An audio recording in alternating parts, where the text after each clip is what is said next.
భారత్ మాతా కి జై శ్రీరామ్.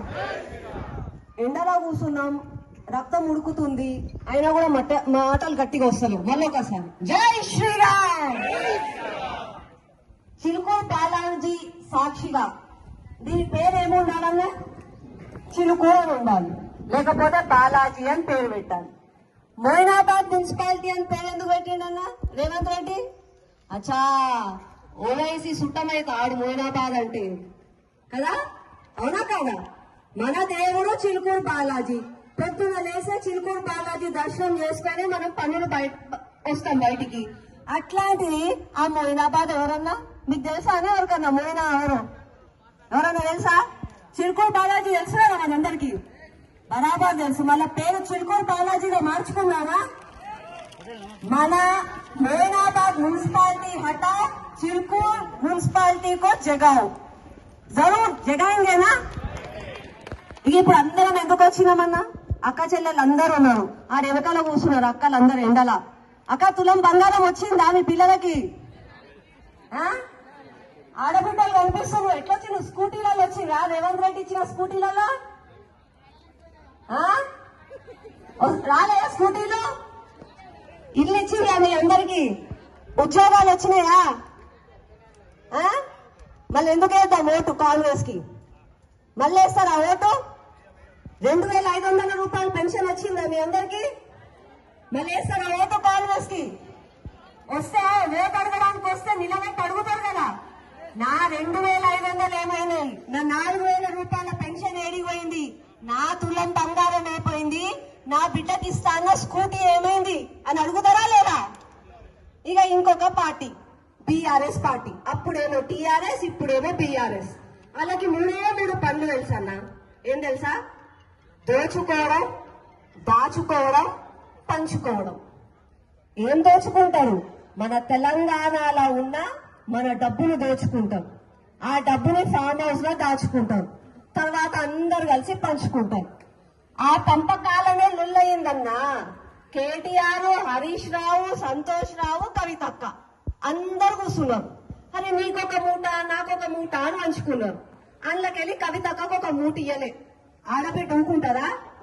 ఏమన్నది? అరే నాకు రావాల్సిన పైసలు నాకు ఇయ్యరా, కష్టపడి ఢిల్లీకి పోయినా, లిక్కర్ స్కామ్ చేసిన, మందుల దందా చేసిన, తెలంగాణ పేరు నిలబెట్టిన, నాకొచ్చే పైసలు నాకు ఇయ్యరా మీరు? మేము ఊరుకుంటామా? మీరందరి కోసం జైలుకి కూడా పోయినా, నాకెందుకు ఇయ్యాలి మీరు పైసలు? పైసలు అడిగింది కేటీఆర్, హరీష్ రావు పైసలు ఇయ్యలే, ఆనంద్ తన్ని తరిమేసింది. ఇవి ఊరుకుంటుందా?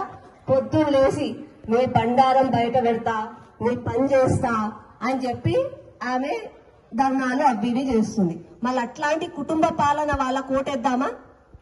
ఏమైతే ఓటేస్తే కూడా ఆలాలు కొట్లాడుకుంటారు. ఆ డ్రామా మనకు అవసరమా? ఆ డ్రామా కావాలంటే టీవీ సీరియల్ వస్తున్నాయి కదా మనకు వస్తుగా.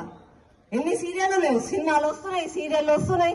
మళ్ళీ ఆ డ్రామాకి వీళ్ళకి ఎందుకు ఓటేయడం? అందుకని దయచేసి మీ అందరూ చూస్తూనే ఉన్నారు, ఈ మధ్య పిచ్చోళ్ళు ఎక్కువైపోయినారు మన రాష్ట్రంలో. ఎప్పటి నుంచి ఎక్కువైనరు? కాంగ్రెస్ కి అందరు ఓటేసి గెలిపించినాక పిచ్చోళ్ళు ఎక్కువైనరు. ఆ పిచ్చోళ్ళకి రోడ్ల మీద ఏం కనిపిస్తలేవు. ఏండో వాళ్ళ ఇల్లు ఉంటది, ఏడుకో నడుచుకుంటూ వస్తారు. మన దేవి గుడిలు కనిపిస్తాయి, వాటి మీద దాడి చేస్తున్నారు, తుపాకులు పట్టుకొని తిరుగుతున్నారు. ఏమన్నా అంటే ఆడు పిచ్చు. మళ్ళీ ఆ పిచ్చోనికి రోడ్ మీద ఏం కనిపించవు, స్కూళ్ళు కనిపించవు, పోలీస్ స్టేషన్ కనిపించవు, కేటీఆర్ ఇల్లు కనిపించదు, కేసీఆర్ ఇల్లు కనిపించదు, రేవంత్ రెడ్డి ఇల్లు కనిపించదు, ఏం కనిపించదు. కేవలం మన గుడి ఒక్కటే కనిపిస్తుంది. వస్తుండ్రు, గుడిల మీద దాడి చేస్తుండ్రు. ఈ బీఆర్ఎస్ కి కాంగ్రెస్ కి ఓటేస్తే సీదా ఎంఐఎం కి ఓటేసినట్టే. ఓవైసీ ఏమి చెప్తే అది చేస్తాడు. ఇప్పుడు చిల్కూరు బాలాజీ మున్సిపాలిటీని మోయినాబాద్ గా చేసిండు. రేపు చిల్కూరు బాలాజీ గుడి మీద దాడి చేసినా కూడా ఆశ్చర్యం లేదు. అట్లాంటి దిగజారుడు రాజకీయాలు వీళ్ళు చేస్తారు. కాబట్టి దయచేసి మీ బిడ్డలు, మీ అన్నలు, మీ అక్కలు, మీ చెల్లెళ్ళైన మీ వాళ్ళు ఈసారి మీకు వార్డ్ మెంబర్ లాగా నిలబడ్డారు. వాళ్ళను మీరు గెలిపించుకోండి. మీకు నీళ్లు లేదన్నా, మీకు రోడ్డు లేదన్నా, మీకు చెత్త ఉంది, ఇక్కడ అవస్థ అవుతుంది, మీ బిడ్డకు ఆరోగ్యం బాగాలేదన్నా కూడా వీళ్ళు మీ వెంబడి ఉంటారు. అదే ఆ బీఆర్ఎస్ వాళ్ళకి కాంగ్రెస్ వాళ్ళకి ఓటేస్తే ఏం పని చేయరు. ఒకరేమో ఫామ్ హౌస్ లో ఉంటారు, ఒకరేమో మూటలు పట్టుకొని ఢిల్లీకి పోతాడు. అట్లాంటి వాళ్ళు మనకు అవసరమా? ఈసారి దయచేసి బీజేపీ అభ్యర్థులను గెలిపించుకోండి. బీజేపీ అభ్యర్థులంటే దేశం కోసం, ధర్మం కోసం, ప్రజా సంక్షేమం కోసం వాళ్ళ కుటుంబాలను కూడా వదిలేసి, ఇందాక అంజనన్న మాట్లాడుతున్నారు, ఎప్పటి నుంచో మేము పుట్టనప్పటి నుంచో బీజేపీ జెండా కోసం, ఈ కండువా కోసం పనిచేస్తున్నారు. వాళ్ళ కుటుంబాన్ని, వాళ్ళ ఆస్తులని అన్నిటినీ వదిలేసుకొని కేవలం ధర్మం కోసం పాటుపడే నాయకులు ఉన్నారు.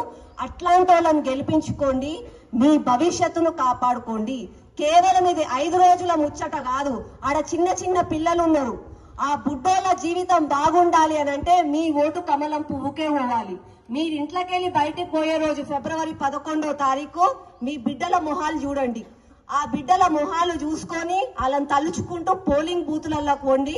పోలింగ్ బూతులల్లో కమలం పువ్వు గుర్తుని చూడండి. జై శ్రీరామ్ అని చెప్పి కమలం పువ్వు కోటేయండి.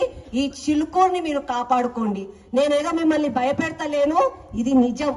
ఇట్లా అవుతుంది రాష్ట్రంలో. మళ్ళా వాళ్ళకి అవకాశం ఇస్తే, అరే లూటీ చేసిన వాళ్ళకి, అబద్ధాలు చెప్పిన వాళ్ళకి మళ్ళా ఓట్లు వేస్తున్నారు. ఈ ప్రజలందరూ ఇక మాయమాటలకు నమ్ముతారు. వీళ్ళని ఎన్ని మోసాలు చేసినా ఏం కాదని చెప్పి వాళ్ళకి చలామణి అవుతారు. దయచేసి ఈసారి బీజేపీ వాళ్ళని గెలిపించండి. నా అన్నదమ్ముళ్ళు, నా అక్క చెల్లెళ్ళు ఎప్పుడు కూడా మీకోసం ఉంటారు. అట్లాంటి వాళ్ళని గెలిపించుకోండి. నాకు తెలుసు మీ అందరికి ఆకలి అవుతుంది, ముందే ఎండలో కూర్చోబెట్టినాం, తొందరగా కంప్లీట్ చేసుకుందాము. కానీ 11వ తారీఖు బీజేపీ గుర్తు మీద ఓటేయడం మాత్రం మరవద్దు. జై శ్రీరామ్.